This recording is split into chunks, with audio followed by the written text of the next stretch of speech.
From Hollywood, it's time now for... Johnny Dollar. Mr. Dollar? Oh, listen, it's after midnight, and I don't feel This so is good. Tim Beasley. I want to talk to you. Oh, the oh-so-very uncooperative mayor, chief of police, and general do-nothing in this town. Now, just a minute. Now, you just a minute. I asked you for help this afternoon in finding out who's threatening to put Meg McCarthy in a restaurant out of business. Dollar. But what do I get? A snide warning from you that the people of Cod Harbor don't want outsiders messing in their affairs. Well, I don't believe it. If you'll only listen to me, I want to help you. Then why weren't you here a little while ago when somebody slugged me? I was. What? Who do you think picked you up in that alley and put you to bed at Meg's place? You? You want to come over here and talk to me now? I know it's late. Okay, Beasley. If my head stops spinning long enough, I'll be right over.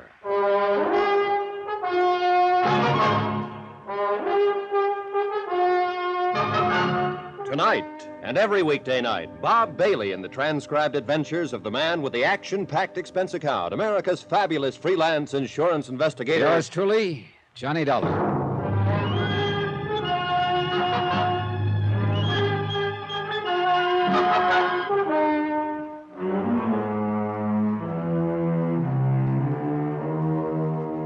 From Special Investigator Johnny Dollar, location, Cod Harbor, Massachusetts.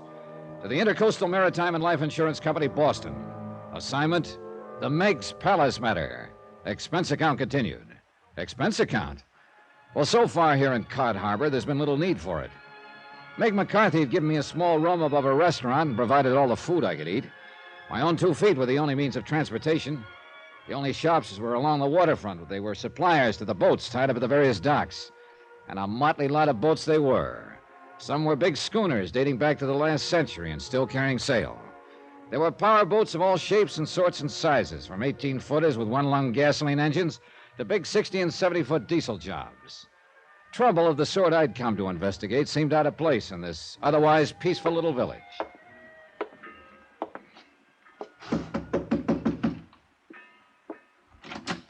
Come in, Mr. Dollar.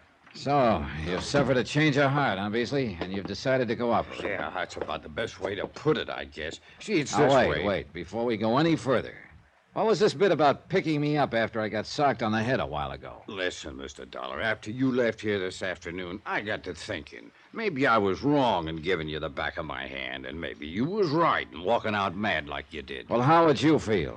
The insurance company back in Hartford gets word from Meg McCarthy that somebody's threatening to burn up that joint on the waterfront she calls a restaurant.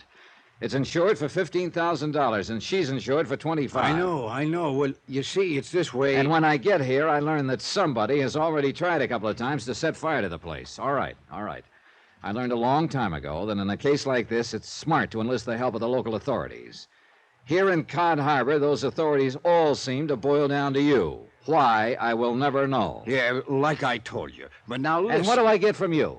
The cold shoulder, the back of your hand, as you put it. I got to explain to you, Mr. Dollar. Well, then go ahead and explain. And believe me, brother, it better be good. Well, there probably ain't another village like this in the whole country, see?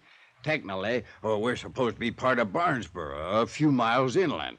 But we've always left them alone, and they've always left us alone. Any trouble happens, we settle it amongst ourselves. And because we're such a small place, it's get along with everybody or get out, see? So we just don't have no trouble. Not of any account, that is. Unless it's somebody comes in from outside and makes it for us. You understand, Mr. Dollar? Are you forgetting it was one of your own townspeople who asked me to come here, and for her own protection? That's what I got to thinking about after you left. So I decided maybe I better talk to you. And, well, that's how I happened to go over to Meg's place tonight.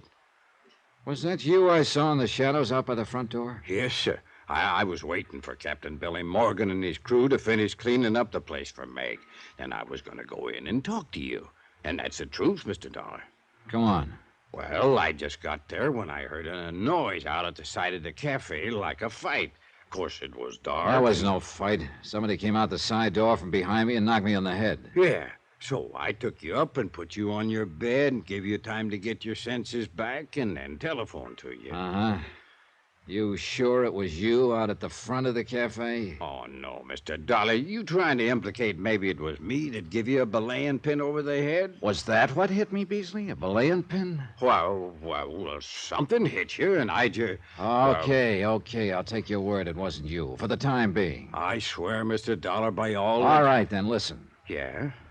I heard that side door open just before I started seeing stars. Huh? Yeah? That means whoever struck me must have come from inside the cafe. Say. Yeah, that's right. The only people inside were Captain Morgan and the crew of his fishing boat. You sure? I'm sure, because I was in there myself just a minute before.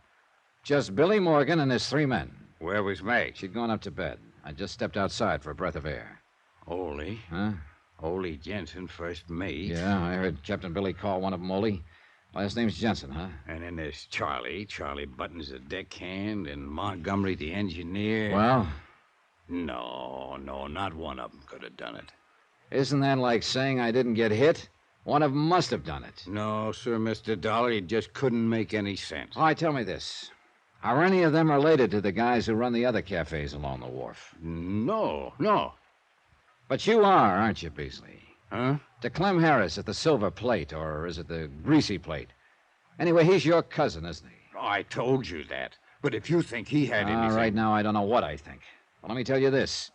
If you have suffered this big change of heart, it's about time you started proving it. I'll do anything you say, Mr. Dollar. All right. Meg seems to think the threats and attempts to burn down her place came from her competitors. Well, I know she does, but she's... Now, in a couple of hours, I'm taking off for the fishing banks with Captain Morgan and his crew. Maybe I'll be able to spot which of his men laid me out in the alley, if it was one of them. Meantime, you see if you can dig up anything that would put a finger at the other cafe owners. That means Ernie at the Manor House, Tony who runs Irving's Chop Suey joint, and your cousin, Clem Harris. Okay, Mr. Dollar. I'll do it. Hey, by the way, did you ever check their handwriting against the letters Meg received? Well, no, I never quite got around to it. I don't think you ever got around to doing anything. But it's such an easy job. Well, do it. Get the letters from Meg and check them. Yes, sir. I'm going to try to get a couple hours sleep before we take off on the Lily Ann. Yes, sir. The big lazy slob. The first time I met him, he'd actually boasted about his soft job. About how nicely he could live in the town without having to lift a finger. Oh, sure, the sudden change of heart may have been genuine, but I wouldn't have bet on it. And I still had no proof it wasn't he who slugged me. And one of Meg's rival eateries was run by his cousin. But then everything indicated that whoever struck me had come from inside her own cafe. So I decided it was more important than ever that I go on the next day's fishing trip. Back at my room on the second floor of Meg's palace, I fell asleep the minute my head hit the pillow. And I could have sworn it was only a second later that... Oh, yeah. Oh, who is it? What is it? Time to get up and out. What do you think it is? Who You're going out with the boys. Just get them lazy bones of yours up out of that bed. But it's still pitch dark. Are you decent? Well, whether you are or whether you ain't, it's time you was up. Here's the light for you. Oh, turn that thing off. Now, here's some coffee. Take a saucer or two. It'll choke you. It's that strong, but it'll wake... Johnny boy, what happened to you? Oh, just what it looks like. But your head... Somebody just got real friendly with a belaying pin right after you went to bed. They come up here and attacked you? No, it was outside, out by the side door. I'll kill whoever done that to you, Johnny boy. So help me, I'll find out who done that. You sure you want to get up and go out to the banks? Maybe you No, I'll be all right. And I think it's pretty important I go out with Captain Billy and his boys. Because I have a sneaking suspicion one of them may have done this. Why, them dirty, conniving... Oh, no, Johnny, you must be wrong. Oh? Why, don't you know, darling, that's the finest crew of men in all of Cod Harbor. I'm not so sure. But then you mean you think one of them could also be behind trying to burn me down? And maybe me with it? You can be mighty sure I'm going to try to find out. Oh, Johnny boy, I pray that you're thinking wrong. Anyhow, if you're going with them, well, up and out with you. By the time you're in your clothes, I'll have some grits on the table for you. Eggs and pork chops and donuts and jam and hot cakes. I met the crew of the Lily Ann at that breakfast. Breakfast? Considering the amount of food set before them and the way they piled into it, you'd think those 4 men hadn't eaten for a month. And I must confess, there was nothing about them that looked like cause for suspicion. First there was Charlie, a tall, brown-eyed, husky young fella, alert and pleasant, with a sense of humor, and he was obviously liked by the others. I don't know, Mr. Dollar. I think you just got to dreaming about some nice, pretty gal, and when you reached out and tried to grab her, you fell out of bed, and that's the way you got banged up. Montgomery, a bit older, the man who was responsible for the engines on the boat. Gray-haired, lean, wiry, with narrow fingers that looked clumsy and somehow never made a clumsy move, whose blue eyes looked straight at you when he spoke. Don't you believe it? And you can blow me down, Mr. Dollar, if that ain't the most dastardly thing I ever heard of here in Cod Harbor. Now, you best stick close to us that's your friends whilst you're here. I said, friends of Meg McCarthy be friends of us. Then Ollie Jensen, first mate, the oldest member of the crew. Quiet, calm, and efficient. The soft-spoken one. It's not for me to inquire why you're here. What business you're about, Mr. Dollar, and I don't. But I'm certain it's for the good. And any help that we can give you, you're welcome, sir. And I say the devil with all this chitter and chatter when there's fish at sea for you to catch, you lazy lunkers. Get up from that table and get to work. By the time the sun's up, the fish will all be out of your reach.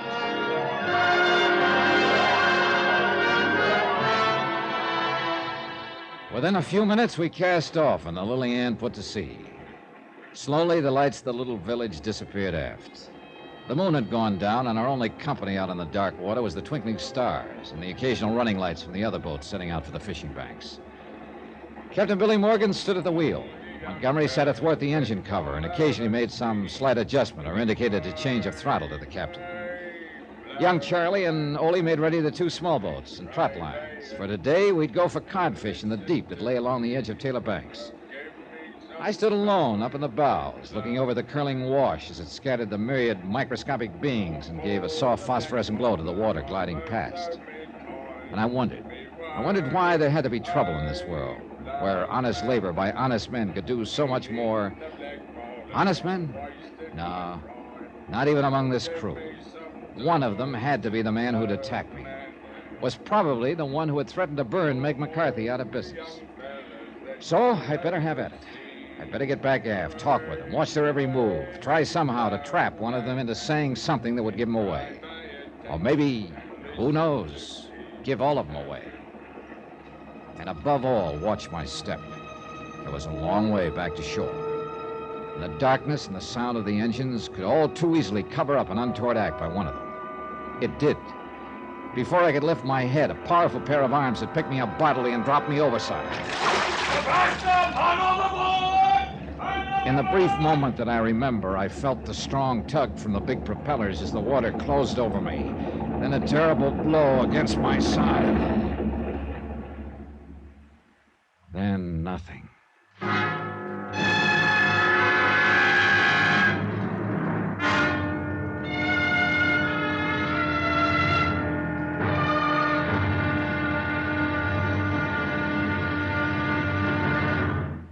Now, here's our star to tell you about tomorrow's episode of this week's story. Tomorrow, the motives for arson and murder begin to take definite shape in the form of a confession. Join us, won't you? Yours truly, Johnny Dollar.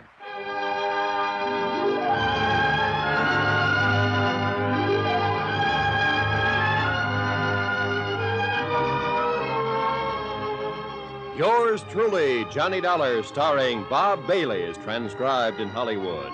It is produced and directed by Jack Johnstone, who also wrote this week's story.